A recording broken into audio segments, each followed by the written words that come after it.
It began with a deal that wasn't supposed to exist. In the quiet corridors of Ottawa's Defense Ministry, a handful of top officials met behind closed doors. No media, no public documents, not even whispers on the record. But someone had seen the files, and what they contained could change how the world viewed Canada's relationship with both the US and Sweden. For years, the world believed Canada's fighter jet future was tied to the American F-35 program.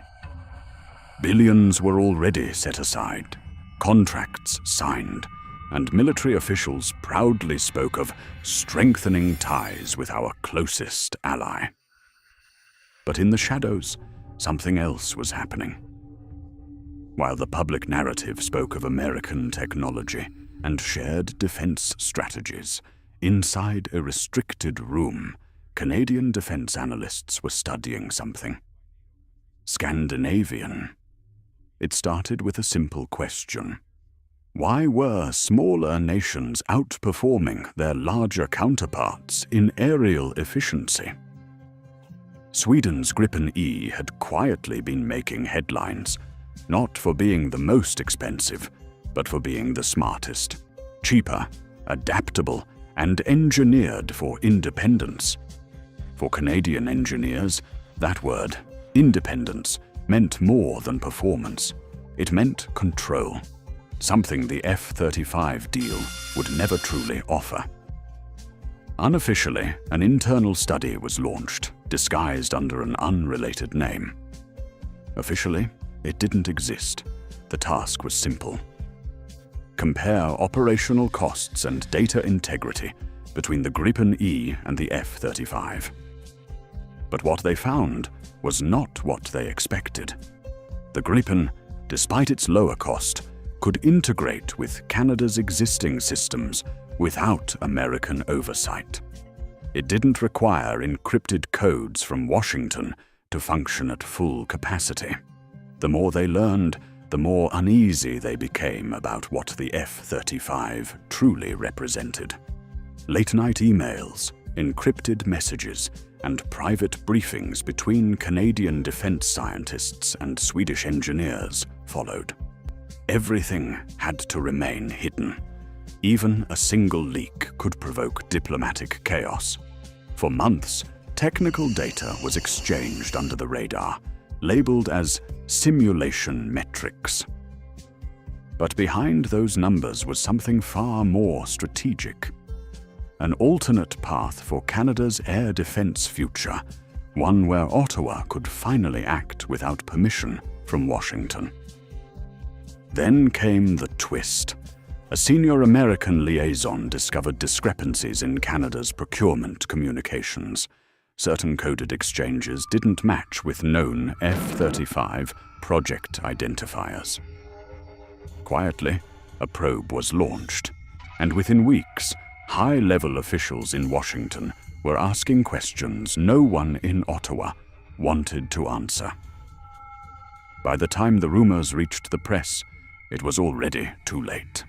Canada had been negotiating, not for more F-35s, but for access to classified Gripen systems. A secret memorandum, signed in a remote European facility, hinted at joint research opportunities between the Royal Canadian Air Force and Saab's Defense Division.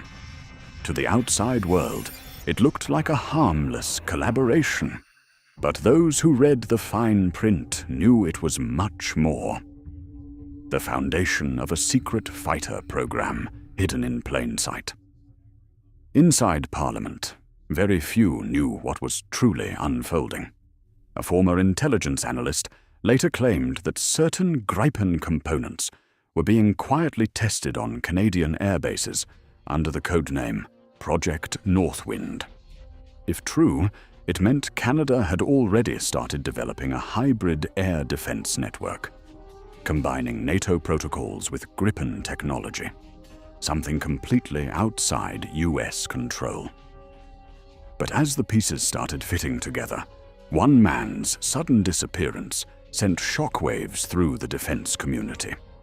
A systems engineer who allegedly worked on Northwind vanished just days before he was scheduled to testify before a parliamentary committee. His apartment was found empty, his computer wiped, and his security badge missing. The official statement called it a personal matter. But insiders whispered a different story. That he knew too much about Canada's Secret Gripen Deal. And that's when the cover-up began to unravel. The cover-up began quietly. Documents vanished from archives, digital traces were erased, and officials denied everything. The missing engineer's name was redacted from internal reports.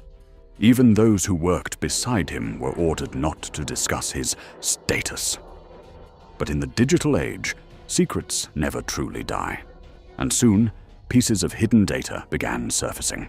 Fragments of encrypted emails, scanned blueprints, and one file labeled only as Aurora. Aurora wasn't just a code name.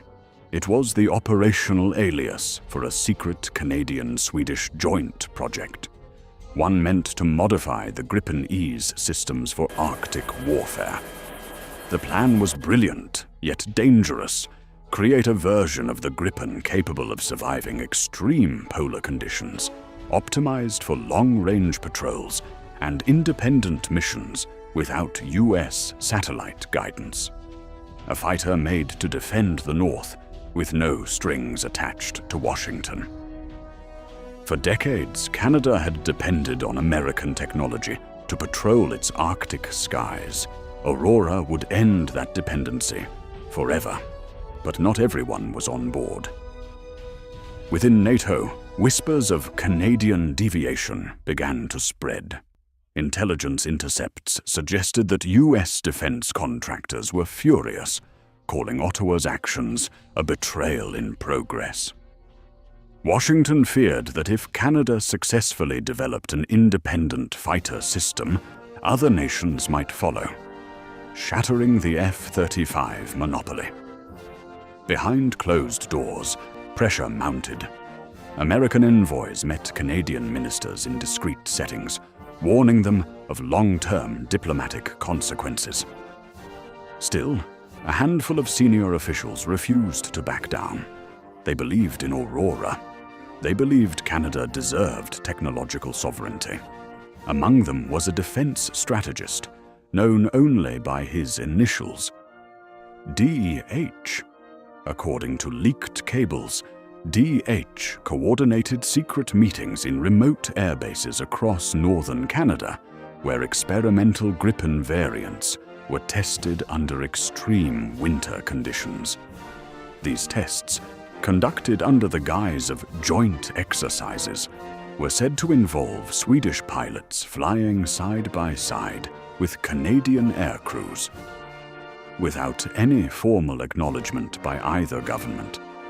The data collected from these tests was astonishing. The Gripen E not only outperformed expectations, but also operated flawlessly in the freezing Arctic temperatures that crippled other fighters. Its modular systems allowed it to integrate with Canada's communication network seamlessly, something the F-35's encrypted systems never permitted. Reports stated that the Gripen could be refueled, armed, and redeployed in half the time, even in -30 degrees Celsius weather. It wasn't just efficient, it was revolutionary. But the deeper the project went, the more dangerous it became. One night, an unmarked aircraft entered Canadian airspace near the test zone. NORAD was alerted, but the response was muted, almost intentionally delayed. By the time radar confirmed its identity, the object had vanished. Some claimed it was a US reconnaissance drone, gathering intelligence on Aurora. Others believed it was something far worse, a deliberate act of intimidation. Shortly after that incident, the Canadian Prime Minister received a confidential report titled Strategic Vulnerability, Unauthorized Collaboration. It exposed partial details of Aurora, revealing just enough to force a response. Officially, Ottawa denied everything, but insiders reported a sudden wave of resignations across multiple defense departments. Files were shredded, access revoked, and funding temporarily suspended. But behind the smokescreen, the project wasn't dead. It had simply gone deeper underground. Sweden, too, denied any involvement. Saab's official statements described all Gripen activity as routine evaluations, yet satellite imagery told another story. In a restricted airfield north of Quebec, analysts spotted unfamiliar Gripen configurations, ones that didn't match any existing model. Some experts claimed these were prototypes equipped with experimental stealth modifications and Canadian avionics. The photographs were quietly taken down after they appeared online, but not before copies spread across encrypted defense forums. As months passed, journalists who tried to investigate faced unusual barriers. Sources withdrew at the last minute. Freedom of information requests were delayed indefinitely. One investigative reporter from Montreal even received a direct warning. A black envelope with no return address, containing only a printed message. "Stop digging. You're not supposed to see what's above the clouds." She disappeared from the public eye days later. The deeper one looked, the clearer the pattern became.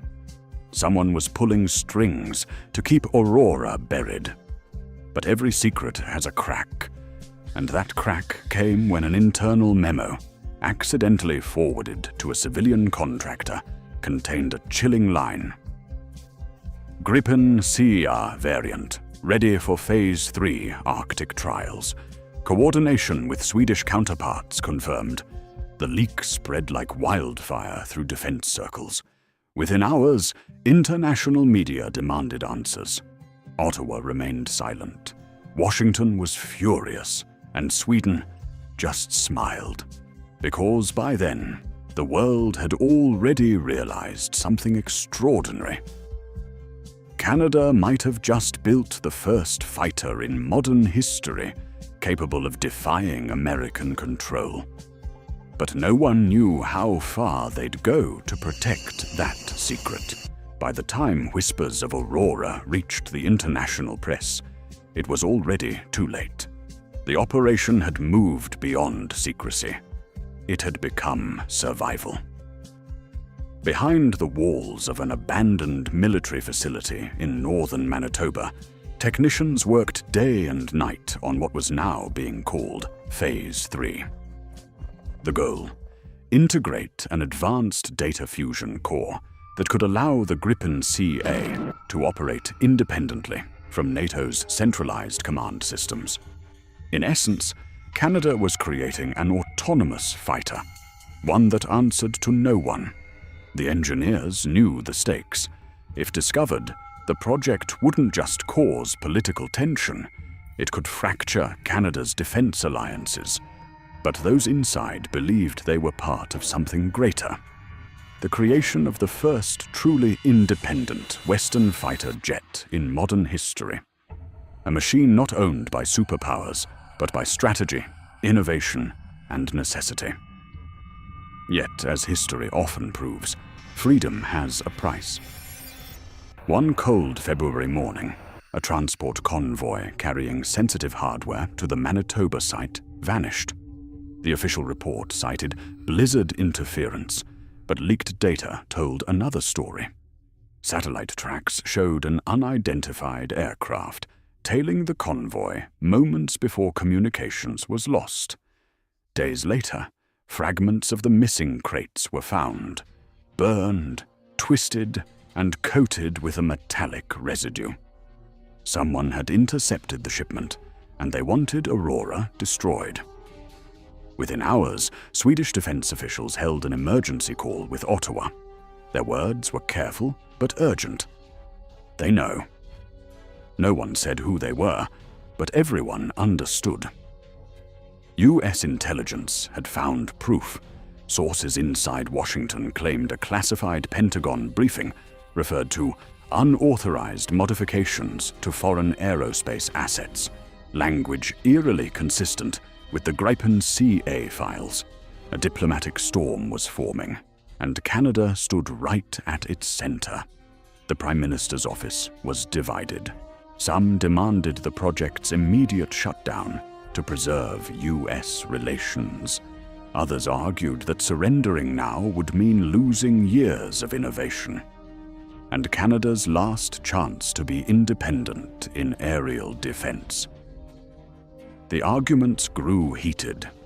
In one recorded exchange later leaked online, a defense aide was heard saying, "If we shut this down, we'll be a colony in the sky forever." That night, something extraordinary happened. Radar stations across the Canadian Arctic detected an unauthorized launch. One single aircraft lifting off from the Manitoba test range. The signal was faint, then vanished. NORAD scrambled to respond, but by the time they established visual contact, the object was gone. Rumors spread that the Gripen CA prototype had flown its first unapproved mission directly over the Arctic Circle and returned unseen. If true, it meant Aurora had succeeded. The aftermath was chaos. Washington demanded explanations. NATO allies called for transparency. And Ottawa went silent. The Prime Minister announced an internal review, but insiders revealed that Aurora's data servers had already been relocated overseas, somewhere in Scandinavia. Sweden neither confirmed nor denied receiving them. Days later, a mysterious video appeared on an encrypted military forum. It showed a snow-covered airstrip, a sleek aircraft bearing no national insignia, and a brief transmission in distorted audio. "This sky belongs to no one." The clip lasted only 12 seconds before disappearing. Analysts tried to verify it, but the source was untraceable. Still, many believed it was authentic, the first and only visual proof of the Gripen CA. As the months passed, talk of the secret deal faded. News outlets moved on, labeling it a conspiracy theory born from geopolitical tensions. But those who had seen the classified reports knew the truth. Aurora wasn't a rumor. It was a reality hidden behind layers of denial. And even if the jets had been dismantled or hidden away, their existence had already changed everything. For the first time in decades, Canada had broken the invisible chain of dependency that bound its skies to foreign control. Whether the world ever learns the full truth of the Gripen deal remains uncertain. But one thing is undeniable. The secret is no longer completely buried. Somewhere in the frozen expanse of the Arctic, under aurora-lit skies, a lone aircraft still flies. It carries no flag, no emblem, no allegiance. Only the silent echo of those who built it in defiance of power. And when its engines roar across the night, even satellites hesitate to track it, because some truths are too dangerous to be recorded, and too powerful to be forgotten.